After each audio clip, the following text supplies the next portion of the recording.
এই মুহূর্তে যে খবরে চোখ রাখবো, কলকাতার নাখোদা মসজিদের সামনের গুদামে আগুন, প্লাস্টিকের গুদামে আগুন, আগুন নেভাতে দমকলের 10টি ইঞ্জিন। আবার আপনাদের জানিয়ে রাখি, কলকাতার নাখোদা মসজিদের সামনের গুদামে আগুন, প্লাস্টিকের গুদামে আগুন লেগেছে, আগুন নেভাতে দমকলের 10টি ইঞ্জিন।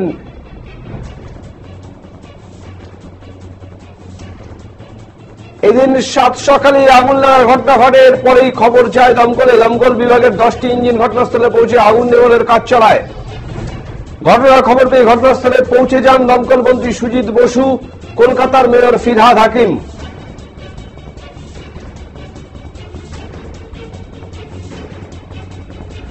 ঘটনাস্থল পরিদর্শনের পাশাপাশি আগুন লাগার কারণ খতিয়ে দেখা হচ্ছে।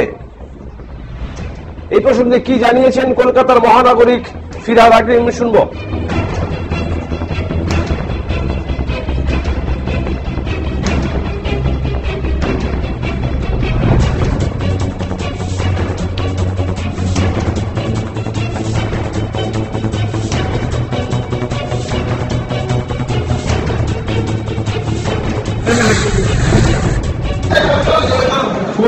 জানাটা বুঝতে পারছেন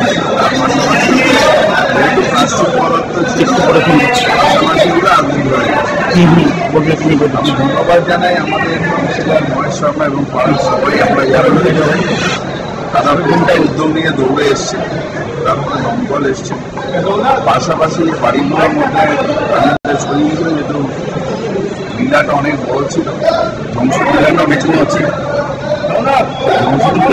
তাদের সরিয়ে নিয়ে এখন আমরা পৌরসভার তরফ থেকে তাদের থাকা খাওয়ার ব্যবস্থা করতে হবে এবং আস্তে আস্তে কজ অফ ফায়ার দেখার পরে ওরা সেই মতন করবে। আমরা প্রধানত একটাই আছে রাখা, ফরেন্সিক হয়ে যাওয়ার পরে কর্পোরেশনের তরফ থেকে জায়গাটাকে পরিষ্কার করা এবং তারপর রিহ্যাবিলিটেশন করা, এই কাজটা আমরা করব এবং যা পদ্ধতি আছে সেই পদ্ধতি সব জায়গায় মেনেই কাজ করা। আপনার কাউন্সিলর বিজেপির বিরুদ্ধে অভিযোগ করেছেন যে এখানে